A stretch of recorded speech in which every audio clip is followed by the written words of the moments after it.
ফল প্রকাশে গাফিলতির অভিযোগ এবং যার কারণে ক্ষোভ উগরে দিয়েছে পড়ুয়ারা। পাশাপাশি ধর্মনগর কলেজের উপাচার্যের কুশপুত্তলিকা দাহ করা হয়েছে। পরীক্ষার ফল প্রকাশে অনিয়ম, অযৌক্তিকভাবে ব্যাগ দেখানো এবং পরীক্ষায় অংশগ্রহণ করার পরেও অ্যাবসেন্ট উল্লেখ করার অভিযোগ তুলে উত্তাল হয়ে উঠল ধর্মনগর কলেজ চত্বর। বৃহস্পতিবার অখিল ভারতীয় বিদ্যার্থী পরিষদের ধর্মনগর কলেজ শাখার উদ্যোগে সংগঠিত হয়েছে বিক্ষোভ ও প্রতিবাদ কর্মসূচি। কলেজ প্রাঙ্গণে এদিন এবিভিপি কর্মী ও ছাত্রছাত্রীরা জড়ো হয়ে বিভিন্ন দাবি এবং ক্ষোভ তুলেছেন। প্রতিবাদ কর্মসূচিতে উপস্থিত ছিলেন এবিভিপির ধর্মনগর নগর শাখার জেলা সংযোজক অনিকেত দেব সহ সংগঠনের একাধিক নেতৃত্ব এবং সাধারণ ছাত্রছাত্রীরা। বিক্ষোভ চলাকালীন ছাত্রছাত্রীরা একাধিক প্রশ্ন তুলে তাদের বক্তব্য যে ছাত্রছাত্রীদের ভবিষ্যৎ নিয়ে ছেলে খেলা করছে এবং তার কতদিন চলবে। কি রয়েছে একদিকে কলেজের প্রিন্সিপাল এবং অন্যদিকে অবরোধকারীরা কি জানাচ্ছে শুনুন।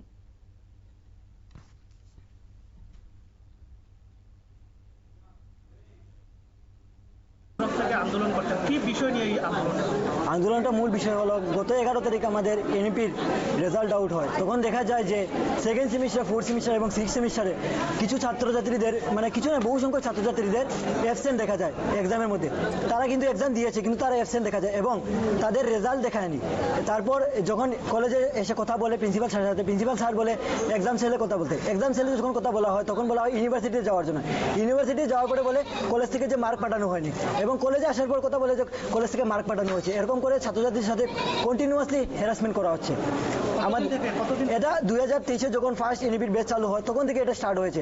স্যারের সাথে প্রচুর সময় আমরা কথা বলেছি এবং মেমোরেন্ডাম দিয়েছি। স্যার কোনো আশ্বাস দেয়নি এটার জন্য। এটা কি শুধু এবিভিপির সাথে হচ্ছে নাকি আদার্স? এটা অল স্টুডেন্টের সাথে হচ্ছে। 2023 থেকে যেগুলো এনইপির ব্যাচ স্টার্ট হয়েছে সব কলেজের মধ্যে সেম সমস্যা চলছে। এই বিষয় নিয়ে কি প্রিন্সিপালের সাথে কথা হয়েছে? হ্যাঁ, 2023 থেকে কথা হয়েছে এবং মেমোরেন্ডামও দেওয়া হয়েছে। স্যার কোনো সাড়া দেয়নি।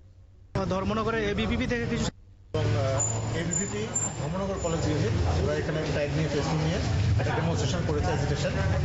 তো তাদের মূল বক্তব্য হচ্ছে যে রেজাল্টের একটা সমস্যা। এটা ফিফথ সেমিস্টার রেজাল্ট আউট হয়েছে ইউনিভার্সিটি। তো ছাত্রদের যেটা গ্রিভেন্স সেটা হচ্ছে প্রচুর স্টুডেন্টের ব্যাক এসছে, অ্যাবসেন্ট এসছে, অনেকের মার্কস স্লিপ পাওয়া যাচ্ছে না। এগুলি তাদের গ্রিভেন্স আছে। গ্রিভেন্সটা স্টুডেন্টদের থাকবে অবশ্যই। তো সেটা নিয়েই তারা আন্দোলন করেছে আজকে এবং কলেজের গ্রিলও আটকে ছিল। আমরা সবাই ভেতরেই ছিলাম, কিছু স্টুডেন্টরা ছিল ভেতরে যারা ফর্ম ফিল আপ করতে এসছে। তো দীর্ঘ প্রায় এখন তো বাজে কটা 5টা, এখন আমাদের ওরা করলো, গ্রিলটা খুললো।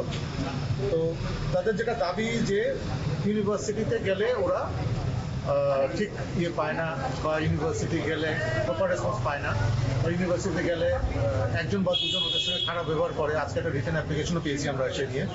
তো এগুলো নিয়ে তাদের গ্রিভেন্স।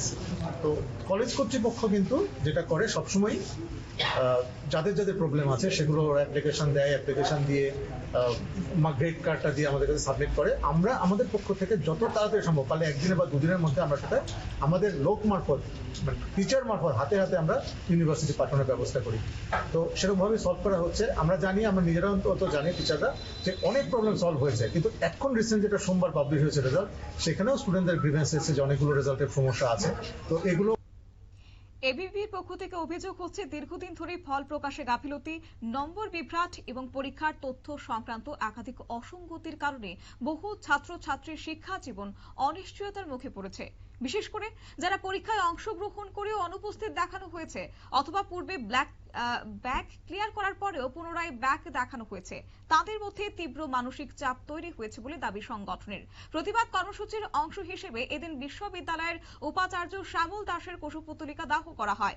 এর মাধ্যমে বিশ্ববিদ্যালয় কর্তৃপক্ষের ভূমিকার বিরুদ্ধে তীব্র ক্ষোভ প্রকাশ করেছে আন্দোলনকারীরা। এবিভিপি নেতৃত্বের হুঁশিয়ারি, দ্রুত সমস্যার সমাধান না হলে আগামী দিনে আরো বৃহত্তর আন্দোলনে নামবে সংগঠন। একই সঙ্গে ছাত্রছাত্রীদের স্বার্থে বিশ্ববিদ্যালয় ও সংশ্লিষ্ট প্রশাসনের দ্রুত হস্তক্ষেপের এদিন দাবি করেছেন তারা। সংবাদ আপাতত এই পর্যন্তই। পরবর্তী আপডেটের জন্য চোখ রাখুন শুধুমাত্র নিউজ ভ্যানগার্ডের পর্দায়। নমস্কার।